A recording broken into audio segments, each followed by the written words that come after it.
আমরা বিভিন্ন দেশে আমরা দরজা খোলার জন্য চেষ্টা করতেছি ম্যান পাওয়ারের জন্য। জাপানিজ ডেলিগেশন টিম তারা আজকে আসছে, তারা আমাদের কাছ থেকে ওয়ার্কার নেবে, প্রফেশনাল নেবে, টেকনিক্যাল ওয়ার্কার নেবে, কনস্ট্রাকশন ওয়ার্কার নেবে, এইগুলো নিয়ে আলাপ হয়েছে।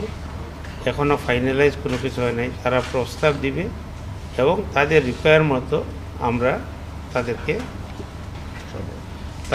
সরবরাহ করব। আমাদের কাছে যে দক্ষ শ্রমিকরা আছে তাদেরকে দিলাম।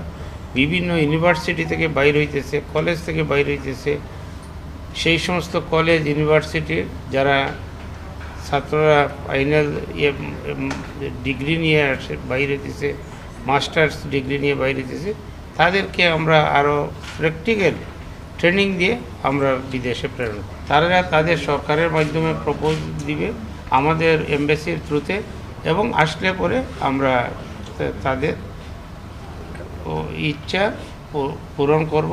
তাদের ডিমান্ড অনুযায়ী আমরা কর্মী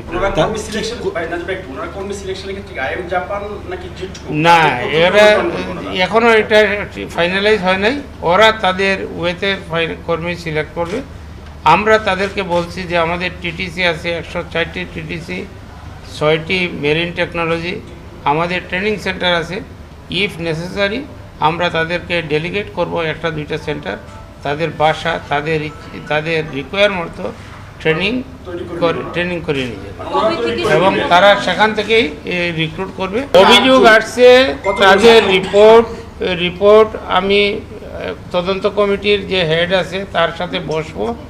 আমাদের পার্লামেন্ট ছিল, তার জন্য বসতে পারি নাই, বসে ফাইনালাইজ করব এবং আশা করতেছি যে তদন্ত কমিটির মাধ্যমে ভালো একটা রিপোর্ট আসবে।